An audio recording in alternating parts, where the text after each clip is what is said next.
This is the most powerful car I've ever driven. Porsche's 2026 Panamera Turbo S E Hybrid.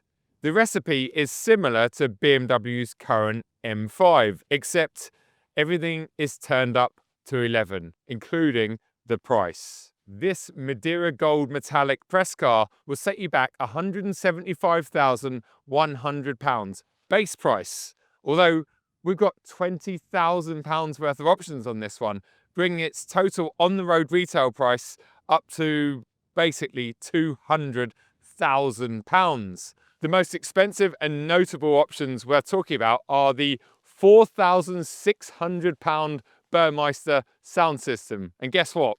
It sounds incredible. We've also got the £4,300 Sport Design package. Essentially, it gives you some fancy trims around the front end, the back end, and those side sills or skirts. I'm not sure if they improve the way this car looks. In fact, I've never been the biggest fan of the aesthetics or styling on the Panamera. I think this very latest one definitely looks better than some of the earlier cars. And the last option that's worth talking about is the £2,300 sports exhaust system. Yes, that's right. Your £175,000 flagship Panamera Turbo S e-hybrid doesn't come standard with a sports exhaust. That is so Porsche. And from my experience testing cars like the Cayenne S, which has the same basic 4-litre V8 as this car, you've really got to tick that box, because without the sports exhaust system, you can't hear much of the wonderful V8. And this does sound very, very good. I think that is this car's best angle. And I have to say, I absolutely love these 21-inch centre-lock wheels. Although, do you want centre-lock wheels on your everyday Panamera? Make sure you think long and hard about that, because there are, as you can imagine, being a Porsche, lots and lots of other options. On paper, at least, the 421-litre boot doesn't sound that impressive, especially for a car of this size, but it's actually quite a usable space because, well, the Panamera is like a large hatchback. And if you remove this parcel shelf, you can actually get quite large, awkward objects in here relatively easily. I say relatively easily because, while the boot lip itself is rather high. So make sure you bear that in mind if you're regularly lifting objects in and out of your boot. Under here, we'll find a 4-litre V8 twin turbo, a very similar lump to what you'd find in Audi's RS6.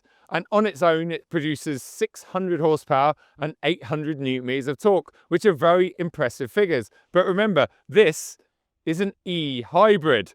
So when you combine that combustion engine with the hybrid setup, well, this car produces a total output of 782 horsepower. Also, 1,000 newton-meters of torque. But it does weigh about 2.4 tons, which is very similar to BMW's M5 Saloon. All of that power and torque runs through Porsche's 8-speed PDK gearbox and is fed to the ground via all four wheels. They claim this will do the 0 to 62 sprint in just 2.9 seconds, and we will be testing that out shortly. They also claim it will go into a top speed of 202 miles an hour. If you're only considering a Cayenne or another luxury SUV because you like the fact that they're easier to get in and out of because they sit a lot higher than something like this Panamera, don't worry, Porsche have you covered. If you watch that rear wheel arch as I open the driver's door, yep, makes it a lot easier to get in and out of. And unlike the Taycan, the Panamera also has room for larger adults in the back. When you open the rear doors, it lifts up just like it does when you jump in the front. And getting back here, well, it is lovely. There's plenty of room for your legs, and that's my driving position. There's plenty of head space as well, considering I've got a hat on and I'm 6'4".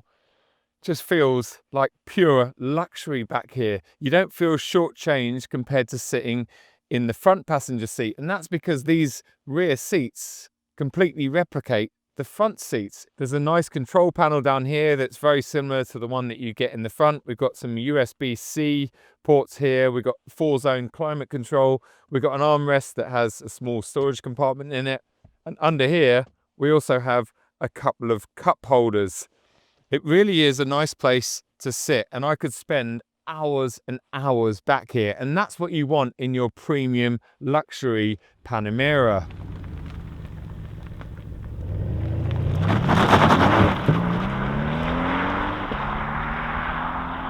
Right then, let's test out this car's claimed acceleration times. Porsche say it will do the 0 to 62 sprint in just 2.9 seconds, which is ridiculous. But last week, I was in a 992.1 Turbo 50 years edition, and I managed to get 2.41 seconds to 60 miles an hour out of that car. Left foot is hard down on the brake, right foot on the accelerator, launch control activated. Here we go. Oh my God. 2.41 seconds. I'm in Sport Plus. I'm going to let the 8-speed PDK gearbox do the shifting. I've got traction and stability switched off, although it is 11 degrees outside and those P0Rs don't have much temperature in them. So I think they're going to struggle, even though we've got 325 section rubber on the rear axle. Left foot is hard down on the brake, right foot on the accelerator, launch control activated. Here we go. Oh yeah, bogged down a little bit there, a little bit. 2.94 seconds with some kind of issue between first and second gear. I think it actually started spinning up and then short shifted.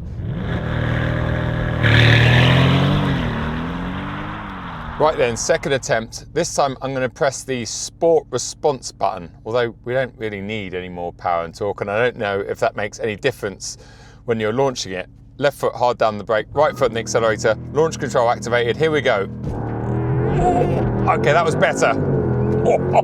2.61 seconds in something this big, this comfortable, this practical. 1.02 seconds to 30 miles an hour.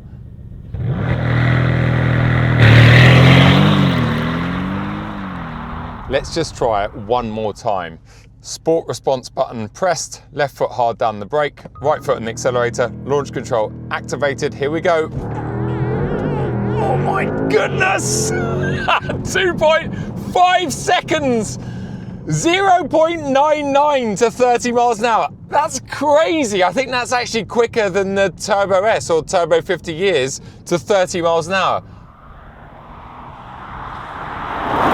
Although I will naturally compare this to the current BMW M5, we must remember that one of these will set you back £63,000 more, and that's before you factor in discounts that you will get with BMW and you might not get with Porsche. Let's now talk about the interior and the cabin in general. As you know, I really like the rear seats and the rear part of the cabin, and in fact, yesterday, Lou and I headed into London to take Mum and Dad out for lunch because it's Mum's birthday in a couple of days' time. Happy birthday, Mum, if you're watching this. And they sat in the back and absolutely loved it, as I knew and assumed that they would, because they're both shorter and smaller than me, and if I find it comfortable back there, then they will as well. They particularly like the little sunroof at the back there. It's got two sunroofs. The front one opens like a normal sunroof and the back one's just a pane of glass with an electric blind. Again, this is all an optional extra. I think it's about £1,800, but definitely worth it, because as you can see, even with the two sunroofs, it's quite dark in this cabin on a day like today. So make sure you tick that box, especially if you're going to have rear seat passengers or kids back there, because otherwise I can imagine it's a bit cave-like back there. The rear windows are quite small and it would get a little bit dark and depressing. But they loved it back there, Mum and Dad. And also, Peggy absolutely loved the boot. Although getting her in and out, she's a puppy, so it wasn't too much of a challenge. She managed to jump up and over that boot lip, and the same on the way back out. But I can imagine bigger, heavier dogs or older dogs, Peggy in say 10 years time, might be a bit of a mission. But once she was in there, she loved it. It's a great space. You can keep an eye on her. There's anchor points back there to put doggy seat belts on and all sorts. So yeah, in terms of something that will take the entire family around, It's really, really good.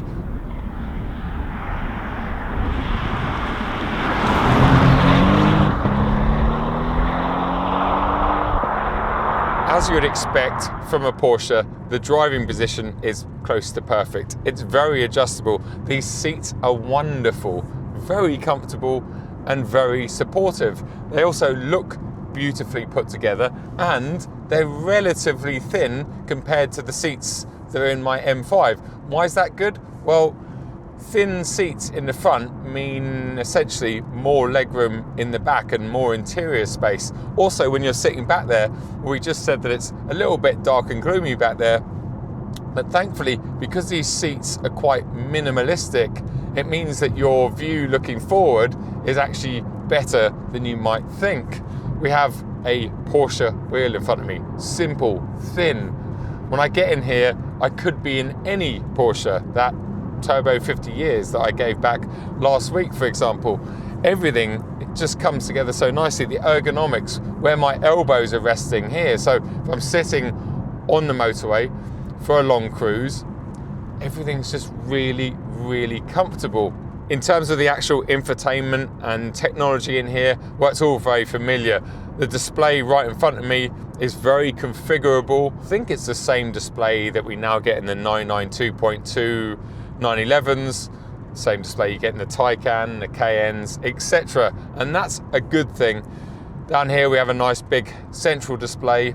I've got my Android Auto hooked up to it, and it all seems to work really, really well. We've got the star button on the wheel here, which deactivates the annoying speed bongs, but you do still have to go into a couple of menus here to deactivate the lane departure system that constantly is pulling you from left to right, as with so many modern cars. But as we know, that's not Porsche's fault, that's just the world we live in. The overall fit and finish in this cabin is absolutely wonderful. There's leather and Alcantara absolutely everywhere. And although you will find some cheaper plastics down low, the bottom of this B-pillar for instance, I think that is there on purpose because it's quite a hard wearing plastic, and obviously that gets a lot of abuse over time. Something I'm not a big fan of in here is the piano black trim that is everywhere. It's all across the top of the dashboard there. It's all the way down here in the center console. In fact, it's even in the rear center console bit that covers the cup holders up. And although this press car, well, by press car standards, has done quite a few miles. It's on about 10,000 miles and it's been on the fleet about 6 or 7 months, but there are scratches and marks absolutely everywhere. And I think to myself, what is this car going to look like in 3 or 4 years with all of this piano black trim? It's just, yeah, why do manufacturers do it? It's just like my M5. Everywhere. And it makes no sense to me. If you wear a watch or you're married and you wear a ring, well, naturally this is all going to get marked up and scratched over time, and not over much time, over a short period of time, and it just looks awful as soon as it's scratched. So I wish that manufacturers, especially the Germans, would stop using so much piano black trim on the interior of their premium cars.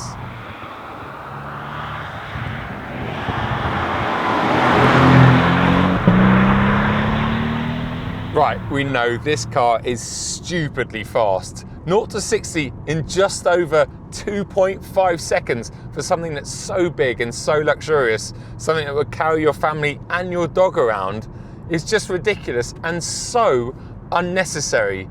Yet, I'm so glad and pleased that Porsche builds such a car. But what's it like when we knock everything back? So let's turn this drive mode. In fact, there are 4 different drive modes. We've got e-power. You get about 45 miles of full electric range in this car, and I think that's good enough for a hybrid, very similar to the M5. You get roughly 200 horsepower, and because it utilizes the 8-speed automatic gearbox, i.e. it's not a single geared electric car or even a 2-speed electric car like the Taycan, that 200 horsepower is put to good use, and it never really seems to struggle. We're in full electric now pulling up this hill, no issues. Never seems to struggle in terms of keeping up with everyday traffic. I think it will go on to a top speed of about 85 or 87 miles an hour in full electric, so fast enough for the UK. Now I'm going to turn from e-power and into hybrid, and I'm guessing that's the default mode. That's the mode that you're going to spend most of your time in your Panamera Turbo S e-hybrid. When you're in that mode, it swaps between electric only and combustion engine and a combination of both of them. So for instance, now I'm in electric only, but as we pull out this 50 zone and into a 60 zone, if I ask for quite a bit more throttle, well, straight away the combustion engine fires up. It's calibrated beautifully, and it definitely gives BMW's M hybrid system in the M5 a run for its money, because I think arguably this is smoother most of the time. The M hybrid system is very good once it's all warm and been running for 10 minutes, but when it's cold in the morning especially, it's quite clunky in the gearbox department, whereas this one, it seems extremely seamless and just does a great job. You never feel like you're running out of power or torque. It just always seems to give you exactly what you want. And when you ask for a little bit more than the electrical energy can give you, you don't feel that combustion engine starting up and giving you that extra power. It just seamlessly gives it to you, which is exactly what you want. I think hybrid systems in general have come so far in the last 5 or 6 years, and this one is probably the best one I've ever experienced.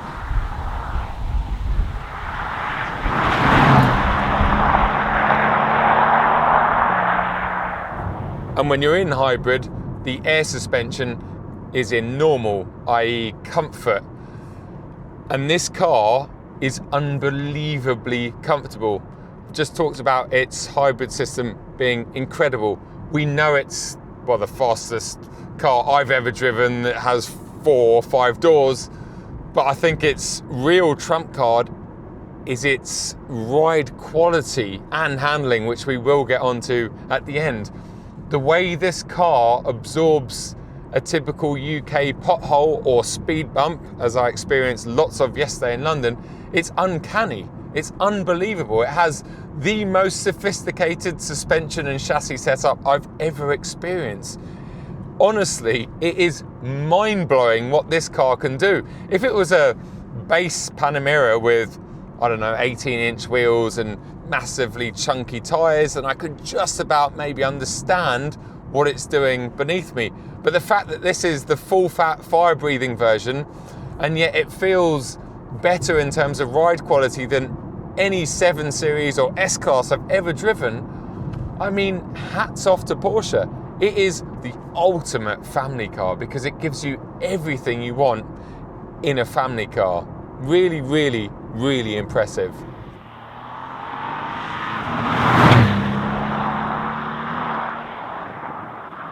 Right, as the light continues to fade even more, let's get to the exciting bit and turn this drive mode all the way around from e-power, hybrid, sport. Let's go into Sport Plus, which is the final and most punchy mode. The car and the air suspension drops now. I think it's 20 mil further, and it's really sitting low. You can feel it's ready for action. And if I go down here to the gear selector, which is in the dashboard, I didn't mention that earlier on, actually works really well in this car rather than being down here. I haven't got an issue with it being up there. If we hold it down, then goes into M, manual, we can pull a paddle. We already know this car is just stupidly fast, but that speed doesn't get old. It's just way too fast for a public road in the UK. But what I want to talk about now is this car's handling dynamics. I've just told you it's potentially the most comfortable car I've ever driven when it's in normal. But when you're in Sport Plus, the way this car stays so composed through corners is unreal. It weighs 2.4 tons. How does it do this? It is so ballistically capable, this car, in a straight line and through the corners. It's heavy, but it's also low and wide and has massive rubber. In fact, let's just talk briefly about the rubber. It has Pirelli's very latest P0Rs, which are almost like the replacement of the old P0 Corsa tyre, which was a very good tyre when temperatures were high, but it was a very sketchy tyre when temperatures were low or this time of year. And as far as I can tell, the P0R is similar. It's better in colder temperatures, but it's still very hard. It's designed to have temperature in it. Just beware, because this car can be snappy, and remember, you're dealing with all of that weight and all of that power, so always bear that in mind. But thankfully these have a little bit of temperature in them, and they're feeling good for this bit of the test drive.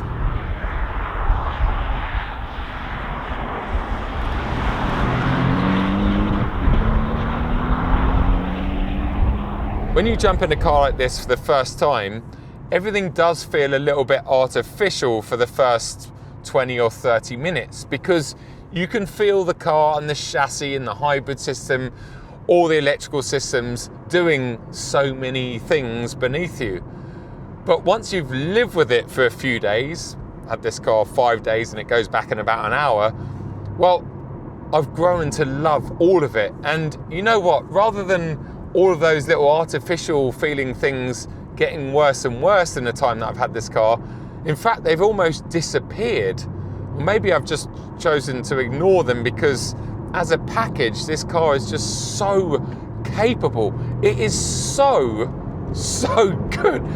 The only thing that is limiting me in this car is the fact that it's way too fast for public road, and the fact that, like so many cars, including my M5, it's just so wide, and you always feel like you're on the other side of the road. So when you go to push it down a road like this, which actually by UK standards isn't a narrow road, it's an average road, well, this car just feels like it's always a little bit too large. So that's really the limiting factors of this car, is the fact that A, it's too fast, and B, it feels a bit too wide and big to go fast on an A or B road.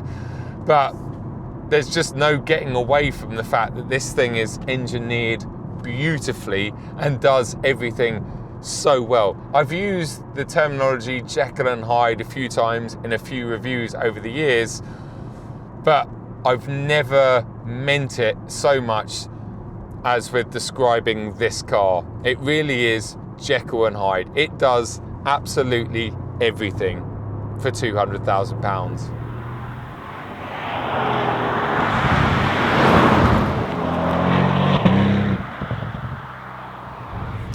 It's time for me to give you guys some kind of a conclusion. You're not going to see many of these on the road, and in fact, you don't see many Panameras full stop on the road, especially here in the UK. I had a quick look online to see if I could find any lightly used examples of the Turbo S e-hybrid, and there were none anywhere on Auto Trader, on Porsche's approved sites, none at all. So I was going to say these normally depreciate quite badly, the Panameras, Taycans, in fact all large 4 or 5 door saloons, BMW's 7 Series, Mercedes S-Class, they all depreciate really badly. But maybe the fact that there really aren't many of these, they might hold their value relatively well, but don't hold me to that. I think the main reason you don't see many of these about is not because they cost almost £200,000 with options, but because the majority of Porsche customers that want a 4 or 5 door Porsche product that's very fast and very practical will end up going for a Cayenne Turbo e-hybrid with GT package. Very, very similar underneath, arguably a bit more practical, and retails at about £10,000 less than one of these. So I'm guessing 99% of customers that are in the market for something like this will probably end up going for the Cayenne Turbo e-hybrid with GT package. Now that is a name and a half. But you know what? they shouldn't. They should go for one of these, because as far as I'm concerned, although the KN is a brilliant piece of kit, this is better. This is more engaging, this is faster, this is more impressive, and it's just nicer in here, especially for rear seat passengers. Those individual buckets are just lovely. And I know you can get this in a 5-seat variant with a normal bench, but unless you really need that, I would urge you to go for the 4-seat variant, because it just feels wonderful in here, whether you're sitting in the front or whether you're sitting in the back. Anyway, as the rain starts to come down yet again and the light completely disappears at 3 o'clock, I am going to take this back to Porsche's headquarters in Reading, which is about 20 minutes away, and reluctantly give the keys back, although I'm jumping straight into my M5 that I haven't driven for 3 weeks now, about 2.5 weeks, because I've had Carrera T, the Turbo 50 years, and now this. So it'll be interesting to see what the M5 feels like after spending a lot of time and about 500 miles in this incredible ballistic piece of kit. Guys, I hope you enjoyed the video. If you did, give us a thumbs up, leave any comments and questions below. Also, please consider subscribing if you haven't already. Really helps, and something like 75% of my viewership aren't subscribed, and it's free to do so. Right, the lights are about to go green as that truck goes to the red light. Let's and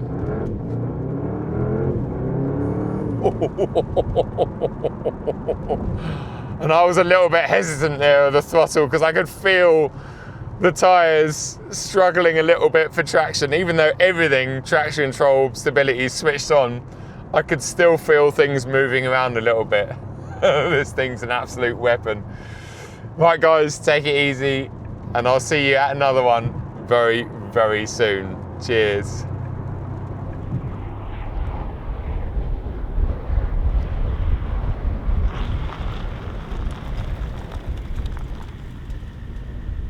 I've been trying to film this intro for the past 3 hours, and each time the rain stops, I dry the car off, set the camera up, it starts raining again.